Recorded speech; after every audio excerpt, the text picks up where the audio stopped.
Yun. Sa halagang 17,000 umorder ako ngayon sa Lazada. Ngayon malalaman natin kung legit talaga to. GT20 Pro is Infinix. Buksan natin ngayon. Legit ba na 100%? Nilabang ko ang 17,000 dito. Pero nakuha ko lang siya na mas mura. Yan. Guys, tingnan natin kung worth it ba yung 17,000. Yan. Ano siya? Warranty slip. Pero nakuha ko lang ng 15,000 to. Yan. Ito na. What is you see is what you get.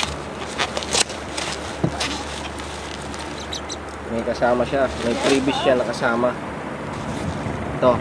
Ang previous nakasama niya. At ito yung phone. GT20 Pro yan ha. Yan yung 17,000 pesos. In-order natin sa Lazada. Kaya ngayon, unbox na to. Ito muna tayo sa previous. Ito muna natin. Yung legit ba siya?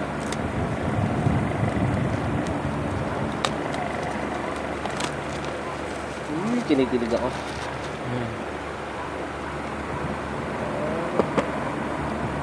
First time ko mag-unbox ng ganito kamahal na cellphone.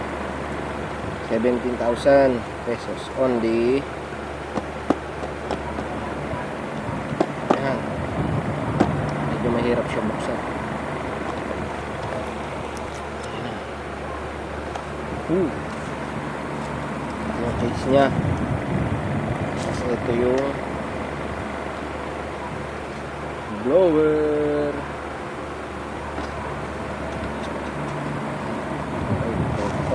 Ayos.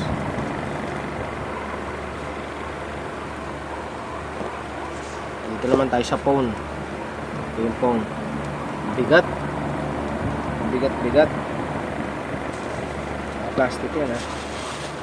Yan yung mabuti.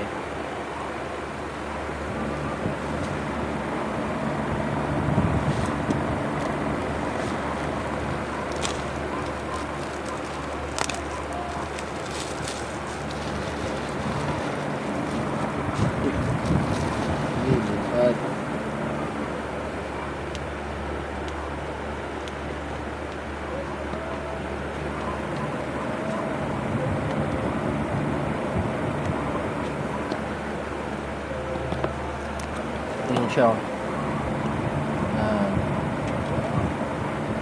256 24GB RAM. Okay. Ayan na. Unboxing na.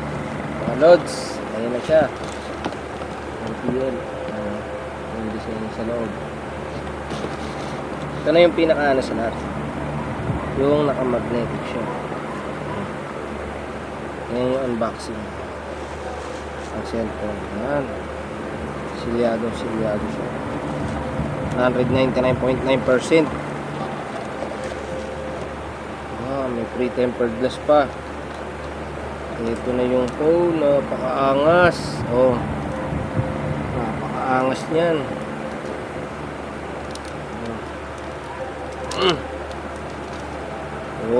Legit siya, mga lods.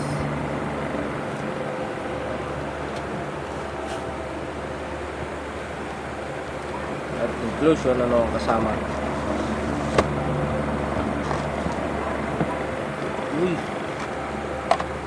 Charger. Kaso wala siyang headset. Bigat ng charger, 45. So that's all. Thank you guys. Hanggang dito na lang. Ayan. Legit po siya. Infinix 035G. May kasama siyang previous na ganito. Worth of 3,000. Ayan siya. 100%. Napakaangas.